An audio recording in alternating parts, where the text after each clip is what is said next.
உனக்கு முன்பாக இருக்கிற அடைக்கப்பட்ட வாசல்களை, எந்த வாசல்கள் அடைக்கப்பட்டிருக்கிறதோ அந்த வாசல்களை இந்த மாதம் கர்த்தர் திறந்து உங்களையும் என்னையும் ஆசீர்வதித்து வழிநடத்த போகிறார். ஒருவேளை கர்ப்பங்கள் அடைக்கப்பட்டிருக்குமானால் இந்த மாதம் கர்ப்பங்கள் திறக்கப்படுகிறதற்கு வாய்ப்பு இல்லை. ஆனால் ஆண்டவர் சொல்லுகிறார், அந்த அடைக்கப்பட்ட கர்ப்பத்தை, அந்நாளின் கர்ப்பத்தை திறந்த அதே ஆண்டவர் அந்த கர்ப்பத்தின் வாசல்களை கர்த்தர் இந்த மாதம் திறப்பார்.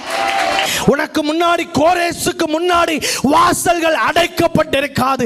சிலருடைய வாழ்க்கையிலே கர்த்தர் வாசல்களை திறப்பா. சிலருடைய வாழ்க்கையிலே வாசல்களை கர்த்தர் திறந்து ஆசீர்வாதத்தை கொடுப்பா. எந்த கதவுகள் திறக்கப்படாமல் இருக்கிறதோ, எந்த கதவுகள் வெண்கல கதவுகளாக எண்ணப்பட்டு கொண்டிருக்கிறதோ, எந்த கதவுகள் வெண்கல கதவுகளாக மனிதர்கள் அடைத்து வைத்திருக்கிறார்களோ, அந்த கதவுகளை கர்த்தர் திறக்க போவதில்லை, கர்த்தர் உடைப்பார்.